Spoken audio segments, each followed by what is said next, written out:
Hey, I'm Jiso, and I hope you're doing well. I really do, because as far as I'm concerned, I'm the happiest man on earth right now. Wanna know why? It's pretty simple. A year ago, I reached a milestone. At the time, reaching 1,000 subscribers for the first time on YouTube was something I never thought I could achieve.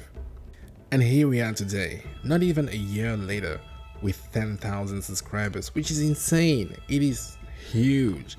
So I just wanted to take a moment, to take the time to say thank you. Thank you for your commitment. Thank you for your trust also, because I couldn't have done that without you, not even in a billion years. Shifu has been the game which pushed the channel forward, and it will always hold a special place in my heart. And finally, in case you ever think about giving up, whatever it is you're trying to accomplish, don't do that. There will be ups and downs. Yesterday I was just a random guy making videos on YouTube, and today I have a community and people I can interact with. And maybe someday I'm thinking about YouTube becoming a proper job, which is again insane. It may be tough, it may seem tough at first, but it's just a matter of time. You can make it happen. You got this. We got this. Okay, now let's come back to the purpose of this video, which is firstly to thank you and also to talk about the arenas and specifically how to have an easier time with each challenge. Whether you want to just complete the arenas, collect some stamps in order to afford one of the new outfits available, or just maybe get this challenge on next level by collecting some gold stamps, I got you covered. But also, listen, I made two videos. One about the two skills you're going to need in the arenas, mainly, which were bomb strike and the directional throw, and another one which was about an in-depth analysis of the new scoring system, which is very important because in order to reach those high scores and be able to unlock, well, new outfits, even in story mode, you need to be able to understand exactly what is expected of you. So yeah, I highly recommend watching those videos because we're going to slightly glance over those notions. So hopefully you have mastered those two skills and you have a better understanding of how to score more points. Let's talk about the arenas. So here's the thing. When it comes to the arenas, you have three kinds of challenges. First, they want you to remain as young as possible, which is quite straightforward. Basically, don't get hit. The second set of challenges require you to reach a certain score, and for those one, understanding the new scoring system is very important. And lastly, we have probably the biggest category, which encompasses time trials. And for those ones, whether you want to defeat targets as fast as possible or conquering some areas, feeling comfortable using bomb strike and the directional throw is very important, because sometimes just killing enemies to conquer one area is not going to work. You need to just create space and use your environment. So again, we're going to go step by step. First of all, when it comes to not getting hit, it may seem straightforward, but listen, I have been playing this game since the day it came out, and I noticed in the latest update that the margin for error whenever you're trying to target one person in particular has increased.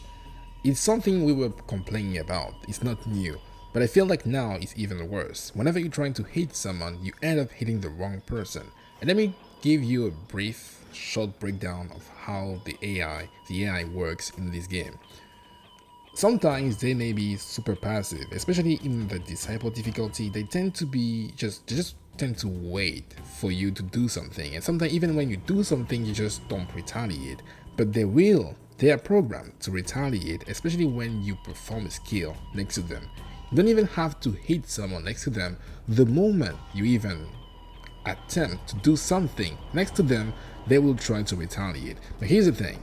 Let's say, for example, you are trying to hit someone and you end up just hitting the wrong person. The person you intended to hit is going to hit you, which is quite problematic, because not only do you want to sometimes not get hit if you want to get the gold stamps whenever they want you to remain as young as possible, but whenever you get hit trying to go for a high score, you lose part of your multiplier, you lose your momentum, which is bad.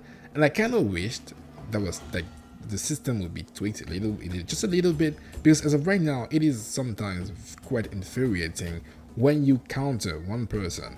You want to counter attack, and your character is going to decide to randomly, counter someone which is far away and not the person you just countered. And that person you initially wanted to, to hit is going to then hit you back. It makes no sense. I just wish they would do something about it, and I still don't know why. When it comes to focus attacks, we can't target someone in particular. I just don't understand. You will feel like, at the very least, you will be able to focus on one person. It defeats the purpose of calling those attacks focus attacks if you can't focus on the person. Anyway, just keep that in mind, that whenever you're trying to hit someone, there may be instances where you go for the wrong person, and just assume that the person you wanted to hit is going to hit you back. That way you can be better prepared to do so.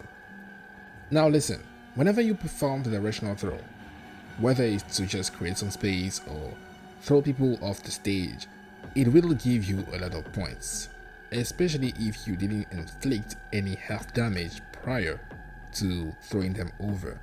But here's the thing, you never want to perform the directional throw in a situation where you are surrounded. Because of the things I said before, enemies will try to retaliate if you perform the skill next to them. The only downside of the directional throw is that you cannot cancel out of it.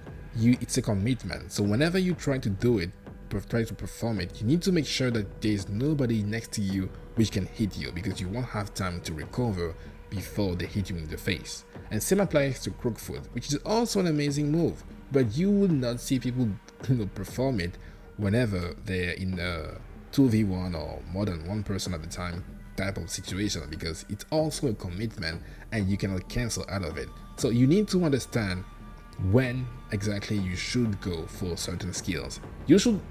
I think you should just avoid having to fight in the middle of everybody, right? But if you do find yourself cornered, you should keep in mind that some skills are better used in a 1v1 situation, and sometimes pump strike is better than just throwing people using the directional throw. And for every single challenge which involves staying as young as possible, as long as you complete the challenge by getting hit under 6 times, you'll be able to collect the gold stamps. And here's an advice which actually applies to every single challenge, even in story mode. You should always try to create some space between you and the mini boss. Whether you have to deal with a juggernaut, a bodyguard, or a disciple, or even especially the flash cakes, you should always remain vigilant. They're quite good at biding their time. They will stay away and wait for you to commit to something you can cancel, and then they're going to hit you. Always try to deal with them first or save them for last by trying to create space. That way you won't get punished in case you're trying to focus on someone else. Thankfully, the duration of the sweep focus attack has been extended. And also, something amazing is that every single focus attack tied to weapon has seen its cost reduced. So now every single focus attack except for vertical strikes has been now cost 1 bar, which is huge. And when it comes to those challenges where you need to capture a designated area, like I said before, killing enemies is not going to be the valuable strategy. You need to get the hang of the directional throw and pump strike. And in case you didn't know, whenever you perform a takedown, the timer is going to be paused. You can actually use takedowns to your advantage now, which is huge. You are highly encouraged to use your takedowns. I have obtained all the ghost stamps in the arenas, and my understanding is that unless you know what is expected from you, the gimmick, the secret recipe, you won't be able to get the highest mark. One challenge in particular, the rookie, gave me so much trouble for so many reasons, including the targeting system. But rest assured, I'm actually working on a video where I go in depth about every single skill in the game. Shadow back fist, duck strike, crouch punch, flowing claw, every single one of them. But it's going to take some time, so hang in there. And hopefully this video is going to help you when it comes to the arenas. They're not difficult, but It's all about finding, again, the right path, the path you have to follow, the recipe you want to cook, so that you don't bang your head against the wall for hours with no results or nothing to show for it. I'm Jisoo, and I hope, again, this video is going to be helpful for you. If not, well, I just talked for 10 minutes for nothing. Either way, have a good day or night. I'll see you soon. Peace.